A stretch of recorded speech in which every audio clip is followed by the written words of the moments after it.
हम खतरे में मान लेंगे क्योंकि सारा धर्म हमारा हिंदू धर्म है। एक 100 करोड़ आबादी जो खतरे में आ गई है। लेकिन सबसे पहले अमित शाह का बेटा जैसा तलवार लेके निकले, राजनाथ सिंह का बेटा जो हमारे जनपद से एमएलए है नोएडा सीट से, वो तलवार लेके निकले। और भारतीय जनता पार्टी के बेटे जो विदेश में जाकर अंग्रेजी शिक्षा ग्रहण कर रहे हैं, वो सब वापस आए, भारत आए और मुस्लिमों को आप यहाँ से मार कर भगाने के लिए सबसे आगे लीड करें, वो तलवार लें। हम मान लेंगे हिंदू खतरे में और हम उनके पीछे खड़े होकर जय श्री राम और उनके साथ सहयोग के नारे लगाएंगे। लेकिन वो आए, वो दिखाई जनता को। ऐसे काम नहीं चलेगा। सैमसंग कंपनी के बराबर में, क्योंकि वहां एक बहुत बड़ी फैक्ट्री लगी है, तो वहां एक गोल चक्कर पर टेम्परेरी ठेके की व्यवस्था कर दी गई है। भीड़ अपने आप आ जाएगी। मदिरा की आप व्यवस्था कर रहे हैं, शिक्षा की व्यवस्था नहीं कर रहे। आप भी जानते हैं कि शिक्षा तो तर्क पैदा करती है, सवाल पैदा करती है, और जो इस सरकार को बिल्कुल पसंद नहीं है। अगर बच्चे पढ़ेंगे तो सरकार से सवाल करेंगे, सरकार से सवाल पूछेंगे, रोजगार की भी मांग करेंगे। वो उन्हें नशा दे रहे हैं, 5 किलो गेहूं दे रहे हैं, 5 किलो आटा दे देंगे, 5 किलो क्या नाम है चावल दे देंगे। उन्हें सिर्फ एक अपंग बनाकर सरकार किसी ना किसी रूप में, नशे के रूप में अपंग बनाकर, भीख देकर, राशन 5 किलो देकर, जो कि जनता का ही पैसा है, उन्हें किसी ने रोजगार नहीं मांगे, वो अच्छी शिक्षा नहीं मांगे, वो अच्छी चिकित्सा न मांगे, इसी तरह सरकार अपंग बनाने का काम कर रही है। ठेके खोलकर 24 घंटे नशे में रहो, आप अफीम रहो, अपने परिवार का पालन पोषण सही से ना करो, आप लड़ाई झगड़े करो, सब कुछ करो और नशा करके धर्म का झंडा उठा के रखो। नमस्कार, स्वागत है आपका। मेरा नाम है विपिन विभाग। हमारे साथ मौजूद है वकील राजकुमार जी। स्वागत है सर। धन्यवाद सर। गृहमंत्री कहते हैं अंग्रेजी को हम खत्म कर देंगे, अंग्रेजी को मिटा देंगे। देखिए, अंग्रेजी तो एक ऐसी भाषा है जो भारत को एक जोड़ने का काम करती है। आप देखेंगे भारत के छोटे छोटे राज्यों से मिला के बना हुआ है, जिनकी अपनी अपनी क्षेत्रीय भाषा भी है, अपने अपने स्टेट की भी भाषा है। और अंग्रेजी एक ऐसी भाषा है जो सभी लोग पूरे भारत में चल जाती है। और जो नेता इस मूल जुलूल बयान को देने का कार्य करते हैं, उन्हीं के बच्चे विदेशों में जाकर पढ़ते हैं। किस किस को खत्म करें? पहले अपने घर को ही सुधारने का काम करें। अपने बच्चों को तो विदेश भेजकर इंग्लिश मीडियम में तैयार कराएंगे, और यहाँ के जो बच्चे हैं जो हिंदू धर्म का झंडा लेकर घूमते हैं, उन्हें ये गलत शिक्षा देंगे कि हम अंग्रेजी को खत्म कर देंगे। अंग्रेजी को खत्म नहीं किया जा सकता, अंग्रेजी को पढ़ाने का कार्य किया जाना चाहिए। आज आगे बढ़ रहा है तो अंग्रेजी का उसमें बहुत बड़ा योगदान है। तो अंग्रेजी भारत का एक कल्चर है और अंग्रेजी भारत में होनी चाहिए। प्रत्येक स्कूलों में अंग्रेजी को रेगुलर अध्याय के रूप में पढ़ाना चाहिए, जो पढ़ाया जाए। अंग्रेजी होनी चाहिए जी आपके जी। हिसाब से। अच्छा वकील साहब, लेकिन बात अब पढ़ाई की कहाँ हो रही है? बात तो अफवाह की हो रही है, धर्म की हो रही है, religion की हो रही है, गाय की हो रही है, बाकी तो हो रही है। बात पढ़ाई लिखाई की तो हो रही है, ना रोजगार की, ना महंगाई की बात हो रही है। नहीं, यहाँ मैं आपसे बिल्कुल सहमत हूँ कि शिक्षा की तो बात ही नहीं हो रही, जब तो ये बयान दे रहे हैं। और हमारे नौजवान साथी उनका विरोध नहीं करते हैं। वो लोग धर्म पर आप चर्चा करिए, धर्म पर ऐसी ऐसी भाषा बोलेंगे, इतने इतने अच्छे अच्छे बयान देंगे, लेकिन अभी स्कूल बंद हुए हैं, किसी नौजवान साथी का खून नहीं खोला। गरीब बच्चे कहाँ जाके पढ़ेंगे?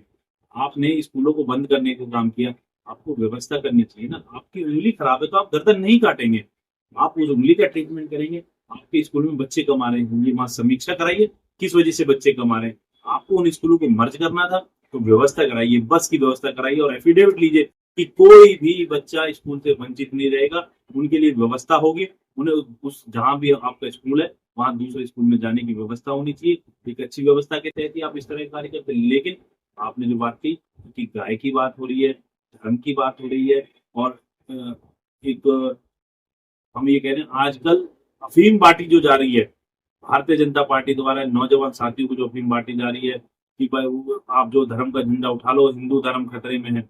सबसे महत्वपूर्ण बात जो इन लोगों को लाई जा रही है कि धर्म खतरे में आ चुका है, तो अब आप जो है झंडा उठा लो, तलवार उठा लो। और इसमें बहुत बड़ा, मैं कह रहा हूँ, आने वाली जनरेशन आरएसएस को माफ नहीं करेगी।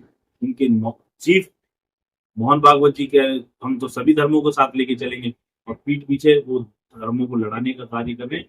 इसीलिए ये नौजवान, एक बार बताइए डॉक्टर, समाज की राष्ट्रपति हिंदू, प्रधानमंत्री हिंदू, गृह मंत्री हिंदू, सारे हिंदू, और फिर भी हिंदू खतरे में, ये क्या लीला है?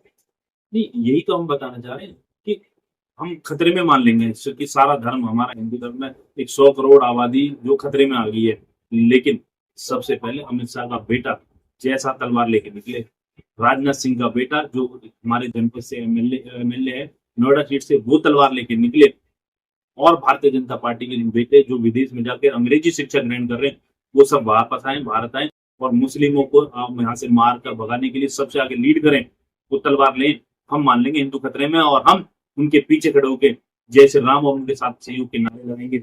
लेकिन वो आए, वो दिखाए जनता को, ऐसे काम नहीं चलेगा। आपके बच्चे तो पढ़ें, आपके बच्चे बीसीसीआई और अब तो आईसीसी के भी चेयरमैन बनने जा रहे हैं, शायद मुझे लगा बन भी गए होंगे।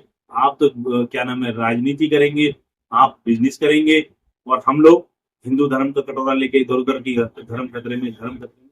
ये अब ज्यादा समय नहीं चलेगा। नौजवान साथी सवाल पूछ रहा है, आपका एक बेटा बिजनेस चला रहा है, आपका एक बेटा राजनीति चला रहा है, आपका बच्चा जिसने आज तक क्रिकेट का बैट नहीं पकड़ा वो क्रिकेट में आईसीसी का सेक्रेटरी बन रहा है।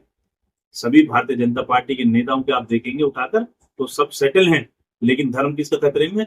जो बेचारा रोजगार की मांग कर रहा है, जो अच्छी शिक्षा की मांग कर रहा है, जो अच्छी चिकित्सा की मांग कर रहा है, जो सुरक्षा की मांग कर रहा है, उसे आपने दे दिया धर्म खतरे में। भाई इसे बचा लो, हम बचाएंगे, हम बचाएंगे। सत्ता आप संभालें, धर्म खतरे में हम संभालेंगे। कुमार जी, स्कूल तो बंद हो रहे हैं, लेकिन अगर ठेकों की संख्या देखी जाए तो जगह जगह नए ठेके खुल रहे हैं और वहां लिखी हुई है कि महाठंडी, महाठंडी। आगे आप समझ गए होंगे, दर्शक भी समझ गए होंगे। देखिए ये सब मैं वही तो कह रहा हूँ, नशा किसी ना किसी रूप में परोसा जा रहा है, धर्म का नशा हो और ये मदिरा के रूप में जो नशा है। अब मैं सैमसंग कंपनी के बराबर में, क्योंकि वहां एक बहुत बड़ी फैक्ट्री लगी हुई है, तो वहां एक गोल चक्कर पर टेम्परेरी ठेके की व्यवस्था कर दी गई है। भीड़ अपने आप आ जाएगी। मदिरा की आप व्यवस्था कर रहे हैं, शिक्षा की व्यवस्था नहीं कर रहे। आप भी जानते हैं कि शिक्षा तो तर्क पैदा करती है, सवाल पैदा करती है, और जो इस सरकार को बिल्कुल पसंद नहीं है। अगर बच्चे पढ़ेंगे तो सरकार से सवाल करेंगे, सत्ता से सवाल पूछेंगे, रोजगार की भी मांग करेंगे। वो उन्हें नशा दे रहे हैं, 5 किलो गेहूं दे रहे हैं, 5 किलो आटा दे देंगे, 5 किलो क्या नाम है चावल दे देंगे। उन्हें सिर्फ एक अपंग बनाकर सरकार किसी ना किसी रूप में, नशे के रूप में अपंग बनाकर, भीख देकर, राशन 5 किलो देकर, जो कि जनता का ही पैसा है, उन्हें किसी ना रोजगार नहीं मांगे, वो अच्छी शिक्षा नहीं मांगे, वो अच्छी चिकित्सा न मांगे, इसी तरह सरकार अपंग बनाने का काम कर रही है। ठेके खोलकर 24 घंटे नशे में रहो, आप अफीम रहो, अपने परिवार का पालन पोषण सही से ना करो, आप लड़ाई झगड़े करो, सब कुछ करो और नशा करके धर्म का झंडा उठा के रखो, बस। राजकुमार जी, कुछ मुस्लिम साथियों ने हमें सवाल भेजा था कि आप हमारी आवाज नहीं हो, तो आज उनका एक प्रश्न है जो बहुत जरूरी भी है आज के वक्त। सवाल ये है कि अभी कांवड़ यात्रा चली, जगह जगह टेंट लगे और मेरे ख्याल से दिक्कत हुई भी होगी लोगों को, लेकिन कोई कहने वाला नहीं था, कोई सुनने वाला भी नहीं था। ठीक है, कोई बात नहीं। यहाँ से लेकर हरिद्वार तक रास्ते सारे ब्लॉक रहे, बहुत दिनों तक ब्लॉक रहे, कोई सवाल नहीं। लेकिन अगर कोई मुस्लिम कहीं पर नमाज अपनी अदा कर ले तो उस पर बहुत बड़ा हंगामा, मुकदमा, दिक्कत, परेशानी, मीडियाबाजी और बहुत नई नई तरह की चर्चा। तो ये संविधान ने तो बराबर अधिकार दिए सबको, लेकिन इतना भेदभाव क्यों? देखिए ये हमारे मुस्लिम भाई को भी समझना पड़ेगा कि जिसकी लाठी उसकी भैंस होती है। आज वो कहाँ है वो स्वयं सोचे कि सत्ता में रहकर ही आप अपनी समस्याओं को खत्म कर सकते हैं। भारतीय जनता पार्टी आज हिंदुओं की रक्षक बनकर आज फूल बरसा रही है कांवड़ियों पर, उन्हें कोई दिक्कत नहीं है, उनकी वोट बैंक बनी हुई है। आप किस तरफ है? आप जो बिखर कर काम कर रहे हैं। अभी आपने उत्तर प्रदेश के चुनाव का मैं उदाहरण दे रहा हूं, मुस्लिम समाज के भाइयों ने हमारे में एक मत होकर समाजवादी को वोट किया। क्या सत्ता परिवर्तन हो पाई? सत्ता परिवर्तन नहीं हो पाई। मुस्लिम समाज के बहुत बड़े नेता श्री आजम खान साहब, उनका पूरा परिवार तबाह हो गया। उनकी पार्टी के संरक्षक अखिलेश यादव जी ने आज तक उनके समर्थन में कोई बयान दिया? कोई बयान नहीं दिया। इसलिए मुस्लिम समाज को भी अपना अधिकारों की रक्षा करनी है। उन्हें ऐसे दल को चुनना होगा जो उनके अधिकारों की सुरक्षा कर सके, संविधान के तहत उन्हें सुरक्षा प्रदान कर सके।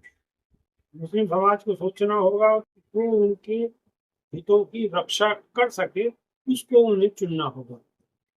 राजकुमार जी की बात आपको कैसी लगी कमेंट के माध्यम से अवश्य बताएं, हमें इंतजार रहेगा। नई वीडियो में फिर मिलेंगे। बहुत बहुत शुक्रिया। शुक्रिया था। धन्यवाद सर। नमस्कार।